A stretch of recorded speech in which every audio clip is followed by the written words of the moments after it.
You didn't want to scratch, but then you got the itch. You only wanted snow, I thought you got the witch. You know you're always paying for the shit that's free. It's not easy when it's complexity. It's not common that a person operating the camera is the sort of person that would normally be in front of it. Right, I know. Beauty and the Beast? No, I got it wrong. It feels like the world is upside down. I know. Too awkward. I know. But holy shit, like I'm hanging out on the bus with Jesse from Eagles of Death Metal.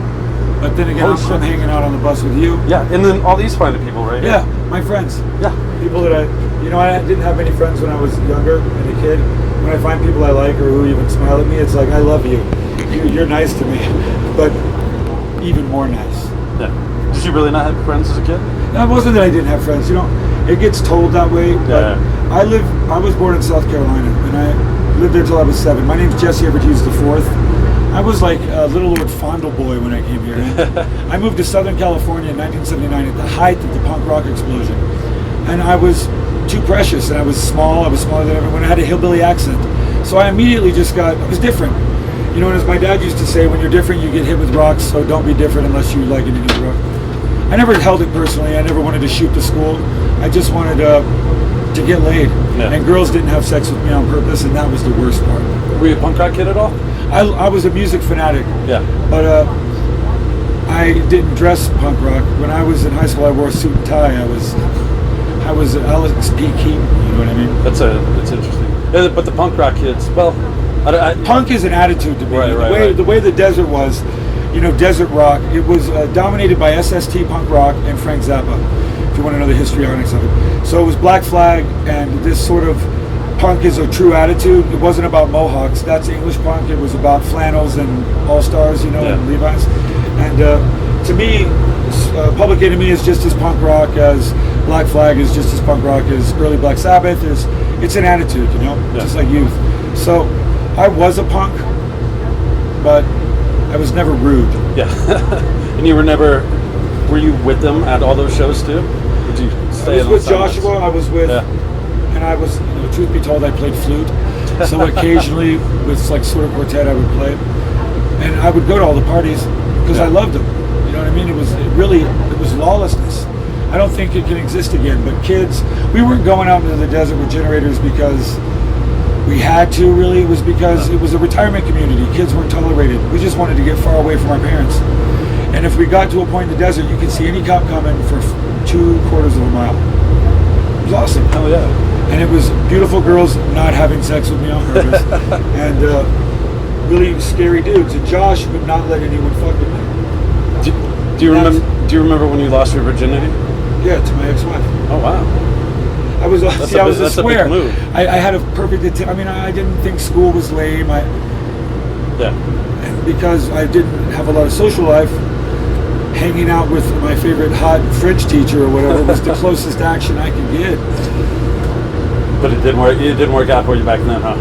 It wasn't meant to. Yeah. But I was meant to be so pent up. I could really give to women who really have just been neglected by men at large.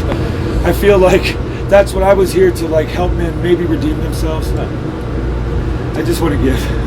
Well, so back then I take it you were probably the shy kid. But now you know what? Honestly, this was my problem. I was the kid who was ignored, but I would talk shit to the biggest jock in the world.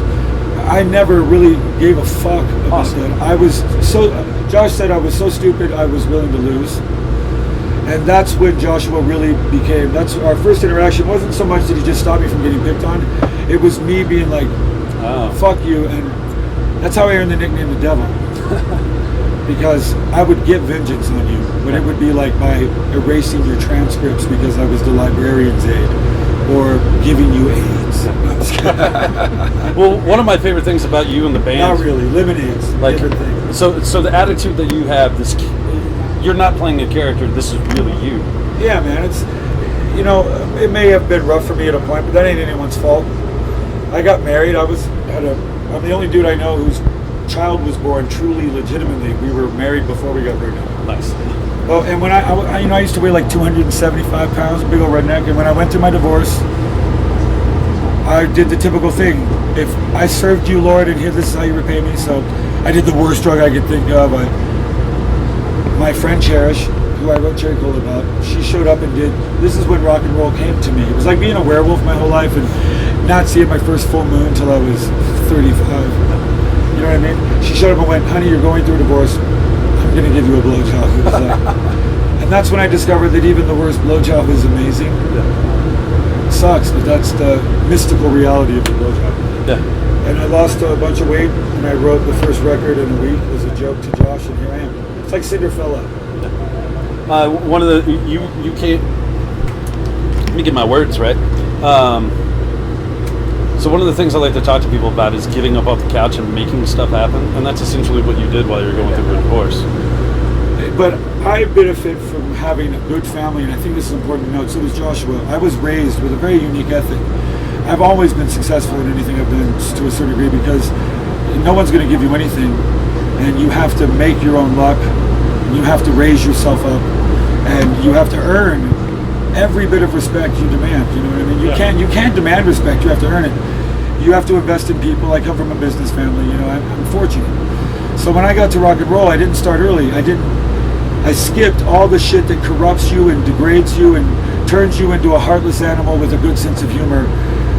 Because you're so sick of getting. I skipped all that. I went and fought the bully with, King Kong as my big brother, going, "You ready to fight?" And they're like, "But whatever, I'll take it." You know what I mean? So, I believe that the reason why Joshua and I are uniquely able to do business differently is because we don't think corporations suck. We think people suck. We don't think it's bad to sell songs to commercials. I'm doing that on purpose. You get paid. You know what I mean? I ain't trying to pretend like this is a Bible study. I'm a rockin', raping, rolling maniac animal who's the horniest motherfucker you're ever gonna meet. But I love my mother and I keep my word. I go to church. Yeah. But it's gonna be hotter in hell for me than for y'all. I can fucking guarantee you, man. I'm just not gonna believe in magic talking monkeys. That's it. So you mentioned you skipped all the corruption stuff, but I do. I skipped the rock and roll corruption. Yeah. I was far corrupted by the time I got. I was gonna say because you're pretty open about your drug usage and whatnot. But what I feel is different is that Joshua, he afforded me the opportunity to never have to do those things that most everyone has to do that makes them feel bad about themselves or like they sold themselves out. And you get in our show business. Let me tell you right now, you sell your soul a lot. And it happens incrementally. You don't do it in one deal. It's an incremental. It's like wearing a virgin down. Come on, baby, please. All right. That's tantamount. It's 2 steps away from strong-arming rape. It's not pretty, and it's bad for everyone involved. I got to skip that. That's what makes Joshua so wonderful. Yeah. I never had to lie. One of the questions I was going to ask you was, you seem so fearless, but sitting here talking with you, I don't think it's fearless, I think it's confidence. My grandfather taught me to fear God more than the devil. Yeah. And when you don't fear the devil as much as you fear God, you seem fearless because you're not worried about as much shit. Yeah. It can't hurt you. There's an answer for it. Because, would you be more afraid of Hitler thinking you were an asshole or your mom? Your mom. Yeah. If Hitler didn't like you, you'd be like, awesome. Yeah. Will you please will you tweet that Hitler just so, I can get laid? I mean, it'd be like, that's really how I live my life. I don't care what an asshole thinks. People only know what you tell them, but the people who come, make it possible for me to make rock and roll the fans, I fucking love them. And I want to tell them that I've got a dick bigger than John Holmes, an 11-inch tongue, and I can breathe them. Whatever it is, I want them to be stoked with me, you know what I mean? Yeah.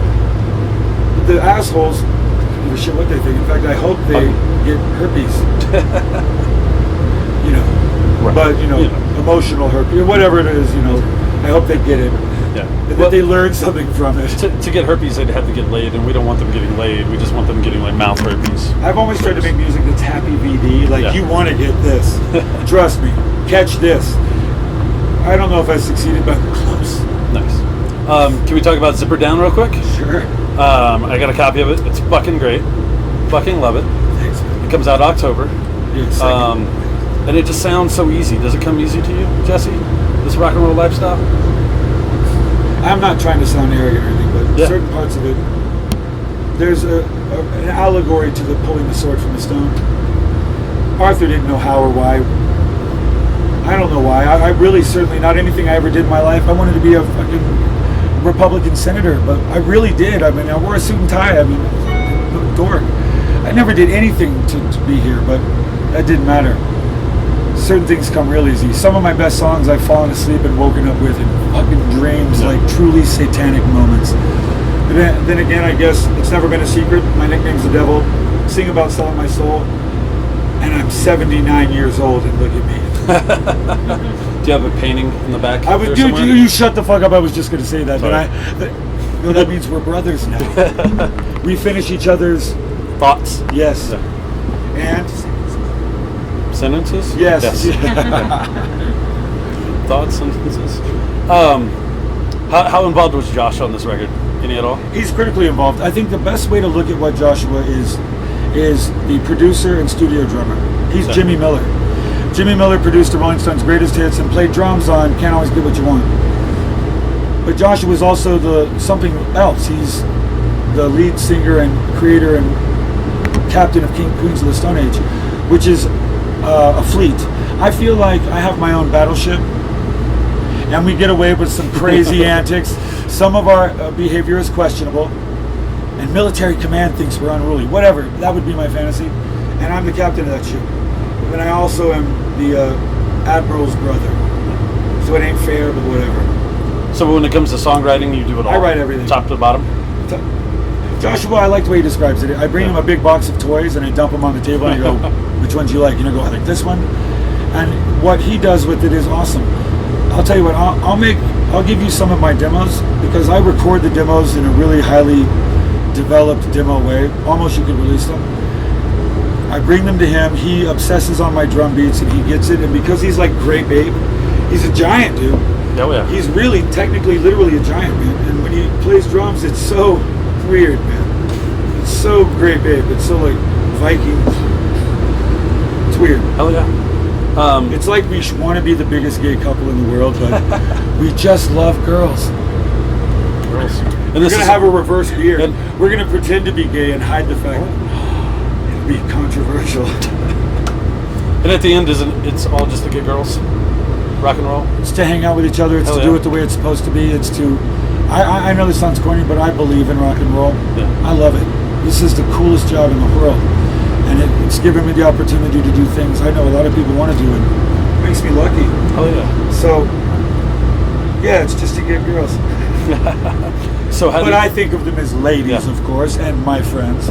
What else do you want to mention about Zipper Down? I don't really have a lot to say other than it was awesome. I always wanted to be a human nipple. That explains the cover. And I like Brett, artistic Brett. Yeah. I don't know how to say it acceptable in this really sensitive day and age, but I really appreciate. I think everything goes better with tits. I mean, Hell yeah. that's obvious. That's my stab for women's rights.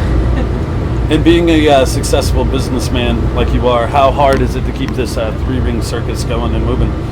Barnum and Bailey and the Ringling Brothers are dead, and yet their circus still survives. Yeah. So I think there is definitely something to be said. It's not that difficult. Nice. But that doesn't make it easy. Yeah. And you have a documentary coming You know what up, I mean? huh? Simple is sometimes simple, but simple is never easy. Complicated is hard, but it's always very simple. And it's the people who are customer service agents who have to remember the most are normally not the brightest fucking monkeys in the Space Monkey program. It's just Cool. So that comes out October second. But Second. for you, Oh, I've already got it now. Silver Lake's great. That's going to be the single, right? it doesn't sound like I'm talking too much shit because I am sort of being critical of something. It doesn't sound too catty. No.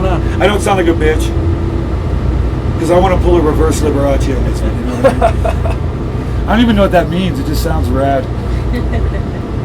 Hell yeah. It sounds like Cool. John Holmes. Yeah. But like you own a real estate agency and you sell the biggest properties in the valley.